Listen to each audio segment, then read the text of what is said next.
Welcome to the Beginner's Guide to Understanding Foreclosures. Buying foreclosed homes at distressed prices is among the smartest investment decisions you can ever make in your lifetime.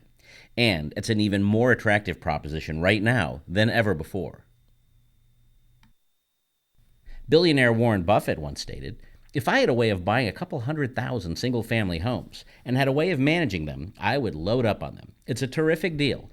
It's a leveraged way of owning a very cheap asset now. I think it's about as attractive an investment as you can make."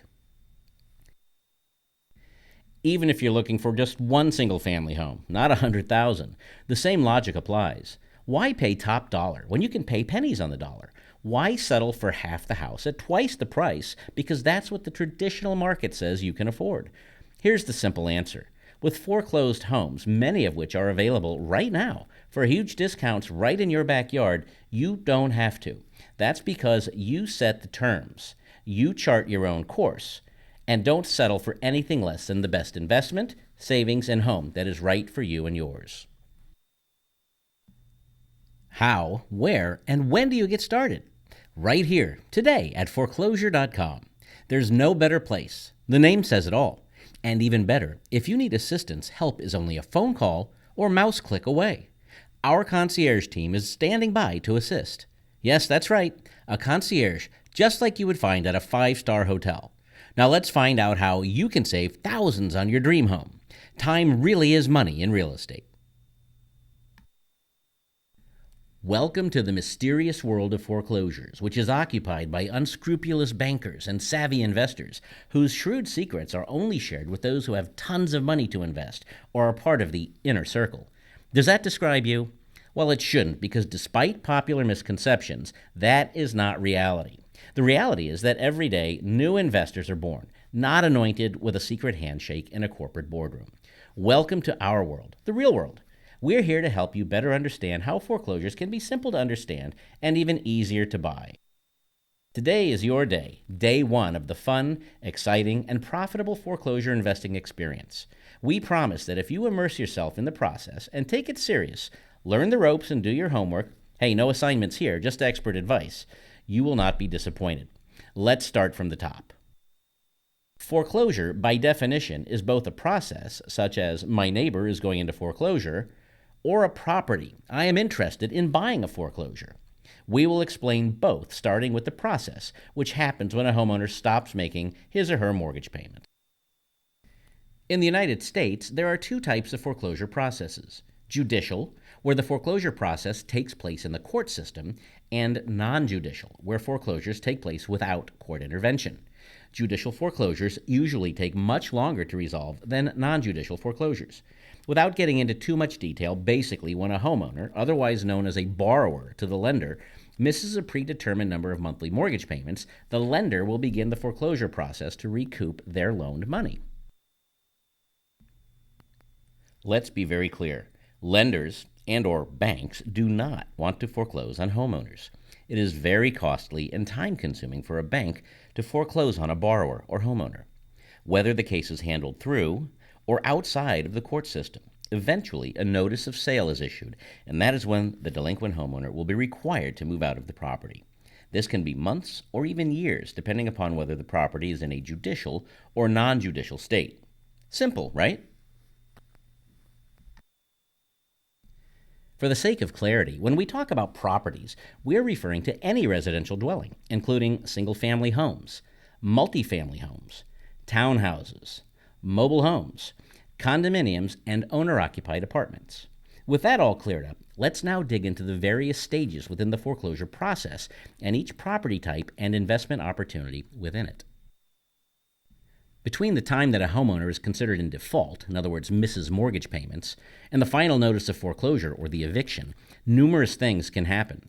This time period, generally speaking, is referred to as pre-foreclosure. Homeowners can bring their payments current and stop the foreclosure process.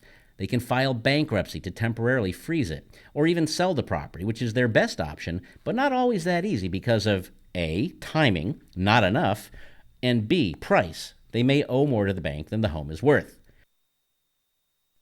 If the mortgage amount is less than the value of the property, then the owner can pay off the loan amount and any other liens, that is, amounts owed against the property such as taxes, repair bills, etc., and walk away with the remaining equity or difference between what is owed and what is gained from the sale.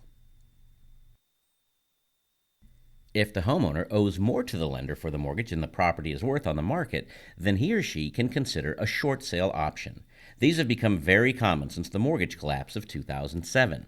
For a short sale to go through, all lien holders must agree in writing to accept less than what is owed to them. In some cases, the homeowner or borrower can walk away pretty much unscathed from the short sale, particularly if their lender participates in any of the government-sponsored programs.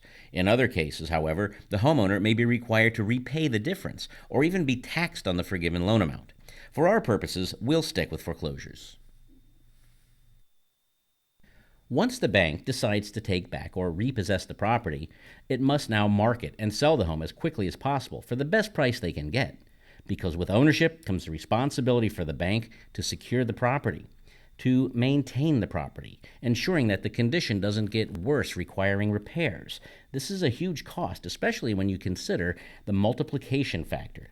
Big banks can have upward of 10,000 foreclosures all taking place at the same time throughout the nation.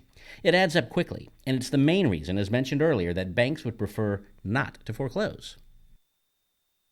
If a homeowner and a bank or lender cannot resolve the situation through a payoff, sale, and or short sale, the property will often head to public auction. Auctions occur online in many cases these days. However, foreclosure auctions still happen on the courthouse steps or inside the local courthouse. It is very important to note that buying properties at auction comes with inherent risks. In many cases, you will be unable to preview the property to determine its interior condition. In addition, you may be unable to determine that there are other liens, which you would have to pay off if you win the bid at auction, in addition to the auction sale price.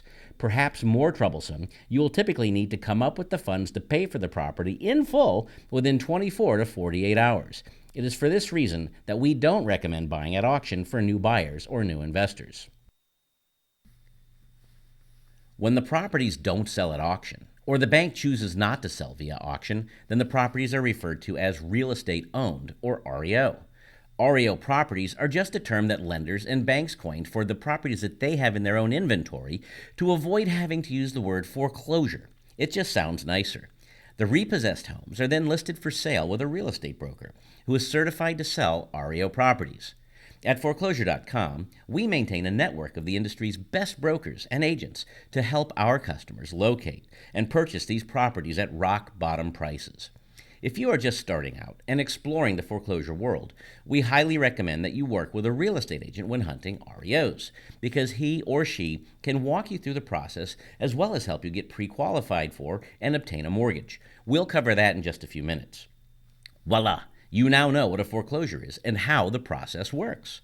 Now that you know the foreclosure basics, let's talk about the different types of foreclosure properties or sources of foreclosure properties. The information we're about to go through is more for your information and to satisfy your curiosity than required knowledge. Suffice it to say, however, you'll know more in the next 10 minutes than most people will ever know. Many of us have heard the term HUD foreclosure, or HUD homes. Well, the Department of Housing and Urban Development, HUD, was created to foster strong, sustainable, inclusive communities and quality affordable homes for all. HUD is also responsible for the sale of foreclosures that had FHA loans on them. The Federal Housing Administration, or FHA, provides mortgage insurance on loans made by FHA-approved lenders throughout the United States and its territories. FHA doesn't actually lend money, but insures mortgages on single-family and multifamily homes, including manufactured homes and some hospitals. It is the largest insurer of mortgages in the world, insuring more than 34 million properties since its inception in 1934. FHA loans are very attractive to first-time homebuyers because they typically require a very low down payment, usually around 3%, thus the need for private mortgage insurance. In addition, FHA loans allow buyers to use money gifted to them as part of their down payments, as well as allowing sellers to pay for all or part of the buyer's closing costs. For this reason, there are a tremendous amount of FHA loans originated every year, and therefore a tremendous amount of HUD foreclosures. An important statistic to note is that regardless of the economy, about 1 to 2% of all loans will go into foreclosure at some point in time. That's the reason there are always foreclosures available, sometimes more than others. HUD happens to be the single largest seller of single-family homes for this reason and sells FHA loan foreclosures. Bottom line, when an FHA loan is foreclosed upon, it becomes a HUD foreclosure. The Federal National Mortgage Association, or Fannie Mae, acts as a secondary mortgage market servicer that could purchase, hold, and sell FHA-insured loans. Today, Fannie Mae purchases loans of all types from many banks and lenders. By purchasing these loans, banks are able to re-lend that money, creating more opportunities for home ownership.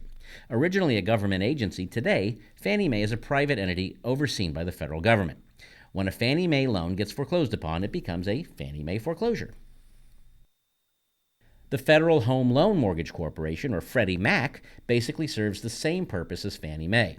Freddie Mac was the first entity to bundle the loans it purchased together to be sold as something called mortgage-backed securities. These are then sold on Wall Street to pension funds, insurance companies, and other large institutional buyers. This is what snowballed out of control in 2007, resulting in the mortgage meltdown we all experienced. HUD, Fannie Mae, and Freddie Mac are collectively referred to as government-sponsored enterprises, or GSEs. So what do we call a property that had a Freddie Mac loan foreclose? You got it, a Freddie Mac foreclosure. The GI Bill in 1944 created the Veterans Administration Mortgage Insurance Program, or the VA loan, to provide returning veterans low-cost, long-term mortgages. It continues to do so today. Do we need to ask what these foreclosures are called? That's right, you've got it. VA foreclosures. The Government National Mortgage Association, or Ginnie Mae, helps make affordable housing a reality for millions of low and moderate income households across the United States, channeling money into the nation's housing markets. Specifically, the Ginnie Mae guarantee allows mortgage lenders to obtain a better price for their mortgage loans in the secondary mortgage market. The lenders can then use the proceeds to make new mortgage loans available. Last but not least are bank foreclosures. Many banks have loan programs where they actually lend money that they have on their own balance sheets.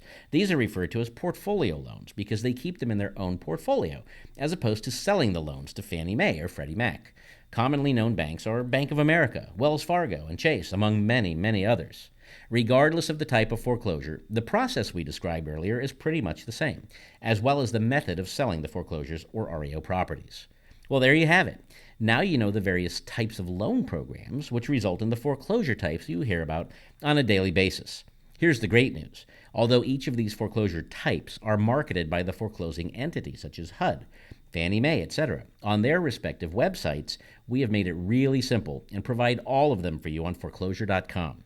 That's what we're here for, and we can help you buy any or all of them. So now that you know the various types of foreclosures, the next question is, how do you go about buying one? The good news is, whether you are buying a foreclosure or REO, a short sale or traditional property sale, your steps as the buyer are pretty much the same. The order in which you do these steps, however, is very important, so let's follow along closely. Get pre-approved for financing. Do this first. Unless you plan to pay cash for your house, you will want to start by getting pre-approved. There are several benefits to doing this up front, even if you don't plan on buying for some time. Benefits include, but are not limited to, 1. You may be shocked to find out that you can buy a lot more house than you expected. We have a handy mortgage calculator we'll share with you on foreclosure.com, which will give you an immediate idea of monthly payments. But a qualified loan officer will be able to tell you what your purchasing power is very quickly. 2. You can find out if you have any issues that need to be cleared up prior to actually purchasing a home. These can vary based on individual circumstances, but include possible credit glitches. Your expenses are too high based on your income. That's called your debt-to-income ratio. In many cases, these are very easy to manage and provide you with a clear roadmap of what you need to do and how long it will take. Benefit number 3. With a pre-approval, you are essentially a cash buyer. What do we mean by that? Well, one of the risks that sellers of real estate face is that the buyer won't qualify for financing. In most cases, there is a contingency in the contract that allows the buyer to get his or her deposit back if he or she doesn't qualify for a loan. That's great for the buyer, but leaves the seller with nothing if the deal falls through. By being pre-approved, you have essentially taken that shadow of doubt out of the seller's mind and can often negotiate a better price as a result. If you happen to be a first-time home buyer, that is, you haven't owned a home in the past 3 years or ever, you may be eligible for certain incentives. Speak with your loan officer about this. Many counties, municipalities, or cities offer special down payment assistance programs, which can reduce your monthly payments or eliminate the need for private mortgage insurance. Private mortgage insurance is an additional nominal monthly expense added to your payment when you obtain a mortgage with less than 20% down. It is very common and can be eliminated once you build some equity in your home. Most lenders will do a pre-approval for free. They do this in good faith with the goal of hopefully getting your business when you do buy a home. When you actually do initiate the purchase process, you will then have some cash outlay, but by then you're prepared to take that step. While we're on the subject of typical cash outlay, this is what occurs after you've written a contract. Typically, you'll have a loan application, a credit check. That usually runs around $250. That's the actual loan application, not the pre-approval. An earnest money deposit, EMD. These vary, but can be as little as $100 down. An earnest money deposit is typically included with an offer to purchase or a contract. Keep in mind, the stronger your earnest money deposit, the better you look as a buyer. Remember, too, that this is refundable if the deal doesn't close, unless, of course, you default on the contract. Home inspections. This is usually only done after you've signed a purchase contract. Inspections are not required, but highly recommended so that you know if there are any issues with the property that you're buying. Once again, most contracts will have a contingency or an out clause that will enable you to get out of the contract if the inspection reveals repairs that you don't want to deal with or the seller isn't willing to make. Once you are ready to close on your home, you'll have some closing costs and other related fees. But we aren't quite there yet, so let's keep going. We discussed the various types of mortgage providers earlier from the perspective of foreclosures. Now let's discuss the difference between them as it relates to you, the buyer. The first is FHA. The FHA loan, as we mentioned, is very attractive to first-time buyers. Although you are not required to be a first-time buyer to obtain one, they generally require the lowest down payments, typically 3%, and have flexible closing cost options. Because you're putting down less than 20%, there is a mortgage insurance premium added to your payment until you've built up some equity. This is true with any loan program where you put down less than 20% of the purchase price. The VA loan. You must be an active duty military or veteran with a DD-214 discharge verification to obtain a VA loan.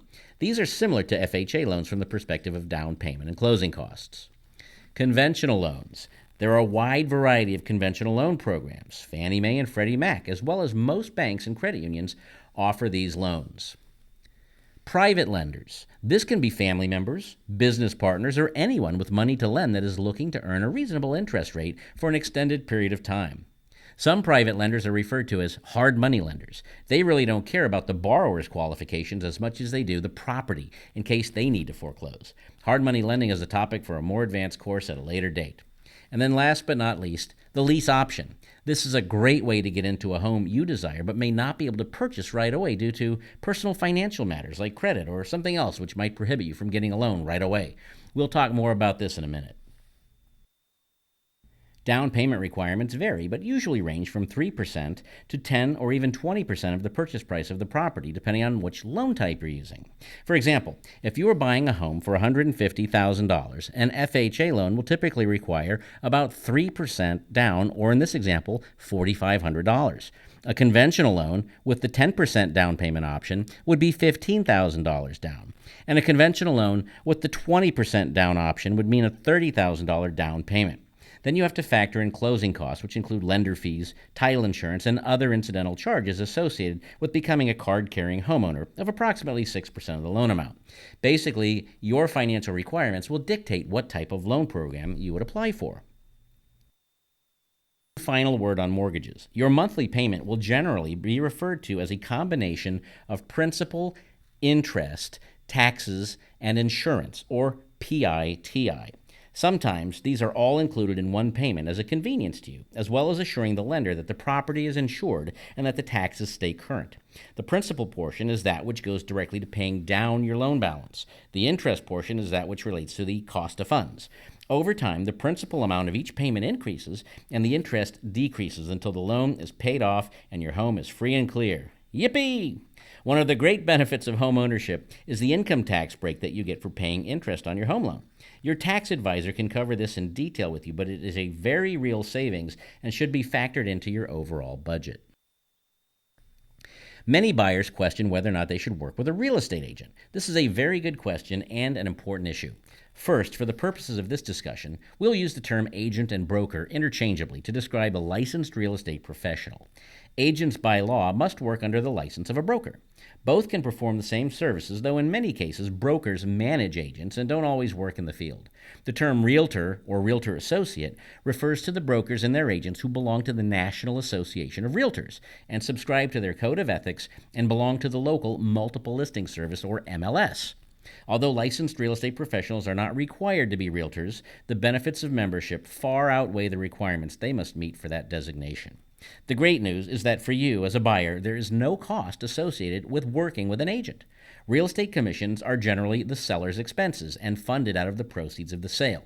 In the case of short sales and REO or foreclosures, the bank is the seller and they pay the agent's commissions. There are some instances where buyers may pay commissions, but those are usually more complicated transactions that we won't get into here. The Multiple Listing Service, or MLS, was created to foster cooperation among real estate agents and provide consumers access to more properties. Whether your agent works alone or for a national company, he or she will have access to the same properties via the Multiple Listing Service. The MLS is a computerized database of properties with a wide array of data available, including sales prices, features, school information, photos, homeowner association information, and much, much more. Your agent can set up a saved search for you, which will notify you of any new listings or changes to existing listings that meet your criteria. We do the same thing for you on Foreclosure.com, including a watch list to track foreclosures that have not come on the market yet. Remember, the MLS only lists properties that are available for purchase or rent at the present time. That's the reason why we highly recommend piggybacking this with your Foreclosure.com watch list to ensure that you do not miss any great deals. Your Foreclosure.com concierge will be more than happy to help you set that up. One of the most fun aspects of buying a property is looking at them. There's just something really exciting about starting your house hunt. Whether it's envisioning your dream come true or finding that great deal, looking at real estate becomes quite addictive. In most cases, your agent will be needed to gain access to see the properties, whether the current owner or tenants occupy them or happen to be vacant. Your agent can schedule multiple properties in one day to maximize your time spent looking. But be careful not to look at too many properties at one time because you will begin to get them mixed up. For this reason, it's a good idea to keep a folder with the MLS printouts and take notes to remind you of the pros and cons of each property. It's also important to note that you don't need to see every house that's for sale. The MLS and your agent are able to drill down to the features that best meet your needs to narrow down your search to a handful of really good matches. Sometimes you find a great deal right away, and other times you'll need to stay vigilant and strike when the moment arrives. As mentioned earlier, foreclosures require the same process to purchase as traditional sales, including writing a purchase agreement or a contract. Again, your friendly neighborhood real estate agent will assist you with this process. It's a good idea to review a copy of their standard contract before you find a house so that you're familiar with it and can ask any questions before you get into the deal.